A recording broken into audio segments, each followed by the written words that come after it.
c'est pas la même coupe de cheveux, hein. Non, pas du tout. Non. Hein, on va peut-être avoir deux styles techniques aussi très différents. Allez, Gilles Richard aux commandes du combat. Ovidiu Santanasis en rouge, Berang Seljuji en bleu. La ceinture, hein, j'évoque, hein, pas le kimono. Alors deux nations qui sont férues hein, d'arts martiaux, l'Iran, la Lituanie. Ça on aime ça, hein, ça c'est sûr. On connaît les résultats des Iraniens en karaté, en taekwondo, en lutte. Ce sont des nations qui pratiquent beaucoup les sports de combat et les arts martiaux. Ouais, oui. Très belle projection.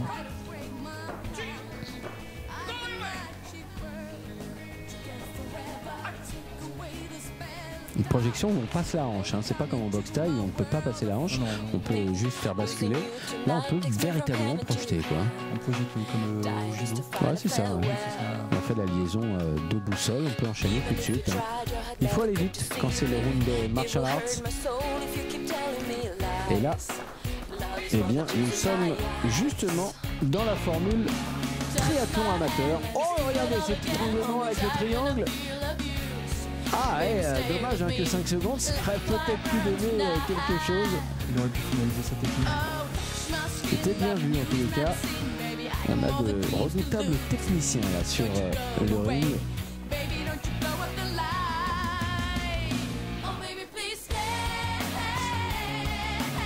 Alors est-ce qu'on peut pratiquer le Shindokai Fabrice sans faire de combat, sans faire de compétition? Oui bien sûr, hein. Donc je veux dire le Shindokai est ouvert à tout le monde. Donc il y a, je veux dire, chacun quand vient à l'entraînement vient chercher son compte comme on dit. Donc il y en a qui viennent pour la forme, d'autres pour l'esprit, le maintien, la remise à niveau. Et bien sûr on a aussi les combattants. A savoir qu'au niveau du Shindokai, dans chaque club on doit avoir un arbitre minimum et un certain quota de combattants par rapport au nombre d'adhérents qu'on a dans notre club. Et vous avez des femmes qui pratiquent des enfants, bien sûr que vous avez des cours ouverts aux enfants. Nous on a beaucoup de petits, enfin actuellement j'ai beaucoup de petits et j'ai, je vais pas vous dire, j'ai 4 femmes qui s'entraînent avec nous, dont une qui va combattre à la Coupe de France de Nice en amateur au mois de mai. Au mois de mai, donc on retient Coupe de France, c'est à Nice, hein, c'est ça. Ce sera sa première compétition.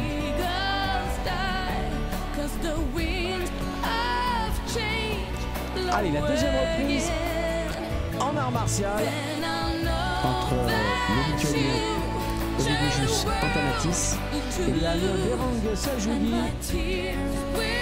Oh oui. Oh, ça va vite, le Ushiro était splendide.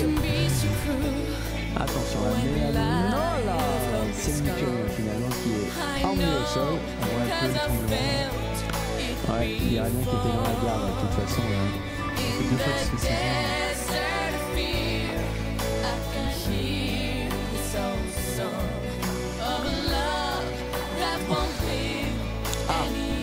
Alors là, a priori, qu'est-ce qui s'est passé? On n'a pas tout compris. Hein. Le doigt dans l'œil, c'est possible. Hein. Ah, ouais, c'est ça. Il a eu une frappe au visage. Là, du coup, derrière, il n'a plus le droit à l'erreur, parce qu'il y aura absolument une sanction.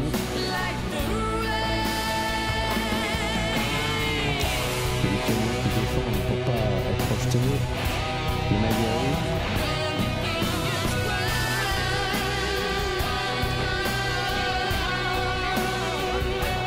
Le Juji Gatame.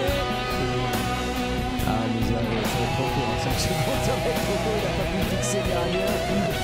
C'est pour ça qu'il va se transformer dans une collection, une série, une pièce pour l'écriture de l'équipe.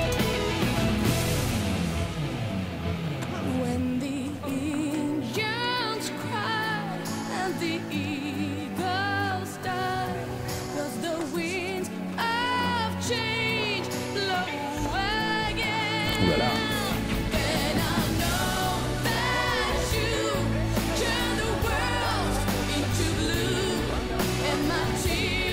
Attention, faut pas rester dans le coin comme ça. Regardez la position du fauteuil dans la bouche de gardien, ça veut dire qu'il a du mal à respirer, donc il est fatigué. Tentative de training, mais c'est trop court. On n'est pas dans un round exhibition, donc voilà. Et c'est la fin de la deuxième reprise, donc il va falloir passer en boxing maintenant. Chez le boxing, il faut aller vite. On enlève les vestes. Et regardez comme il traîne l'Iranien. Il faut aller beaucoup plus vite que ça. Ça lui permet de souffler un peu parce que je pense qu'il est limité au niveau physique. Donc là on voit les clés. Là.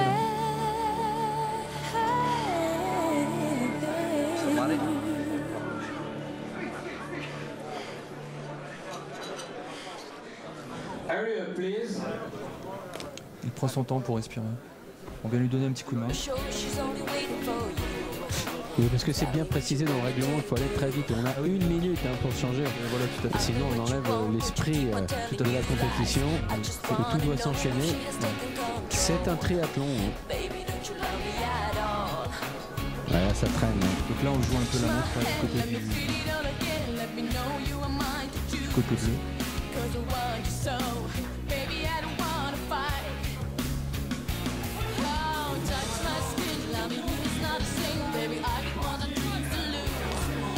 Allez, c'est la troisième reprise et la première en film de Thai boxing.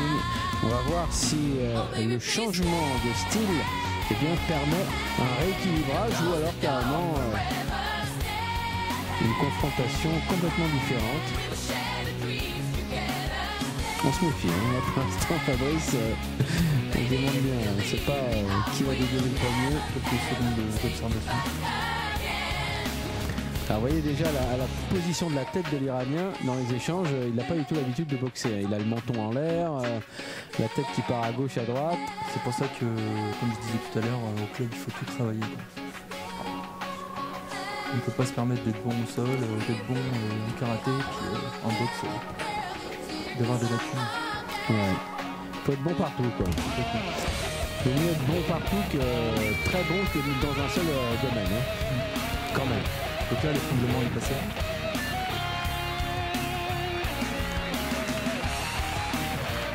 Et ben voilà. Ah, quand ça va vite, ça va vite. Hein. Et on remarquera que l'étranglement est quand même passé avec les dents. Et ça, c'est pas simple. Hein. Donc on peut saluer le savoir-faire de Bijou Santanatis. Et c'est vrai qu'on avait quand même remarqué que Berang Sadjoudi était un peu fatigué déjà à la fin du deuxième round. Oh là là, quelle chute hein. Peut-être qu'il n'a pas été aidé là, à tomber sur la tête. Mais quand on prend le dos comme ça hein, et qu'on emmène, c'est très difficile de s'en sortir. Ah oui, c'est très dur. Voilà. Éviter de donner le dos à son adversaire. Ah oui, à tout prix. Surtout si on se fait emmener comme ça. Enfin en tous les cas, voilà, très très belle victoire. Un étranglement expéditif. Dans les 5 secondes allouées, donc c'est parfait. Et la solution était immédiate, on l'a bien vu.